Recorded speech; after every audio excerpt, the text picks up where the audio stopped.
सुपनेखा का भगवान राम की ओर आकर्षित होना, उसकी ओर खींचे जाना और फिर उनके सामने शादी का प्रस्ताव रखना, भगवान राम का इनकार किया जाना। भगवान राम चूंकि एक पत्नी व्रत को मानते थे इसलिए उसने इनकार कर दिया, जो उन्होंने कारण दिया। उसके बाद उसका लक्ष्मण की ओर जाना, उनके पास प्रस्ताव रखना, लक्ष्मण जी का भी इनकार किया जाना। देन उसके ईगो धीरे धीरे हर्ट होने लगी बहुत ज्यादा।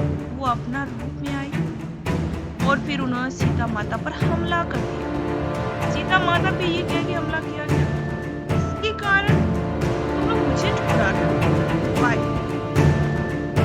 उसके बाद लक्ष्मण जी द्वारा उसके नाक काट देना, तो उसकी ईगो तो सेकंड लेयर पे था। फिर उसका खरदूषण के पास जाना, उसे युद्ध के लिए लाना, पूरी सेना युद्ध के लिए आ गई। भगवान राम का उससे युद्ध होना और भगवान राम द्वारा उसे हराया जाना, उसे मारा जाना।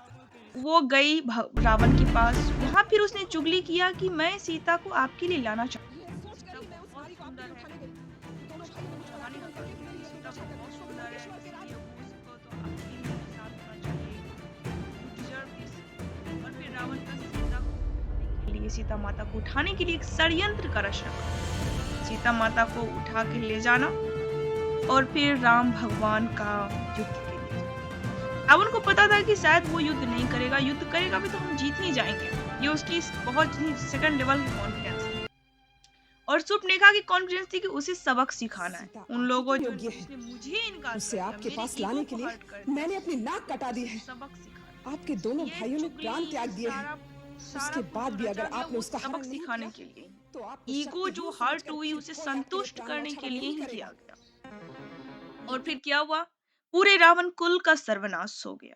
हालांकि राम भगवान और लक्ष्मण जी ने भी बहुत कुछ सहा, सीता माता को बहुत कुछ सहना पड़ा, लेकिन रावण के पूरे कुल का सर्वनाश इसलिए हो गया क्योंकि शूर्पणखा ने वहां चुगली कर दी। शूर्पणखा ने अपनी ईगो को शांत करने के लिए, उन राम भगवान जी को सबक सिखाने के लिए जो किया, उससे पूरा, कहते हैं ना कि कुल सर्वनाश हो गया।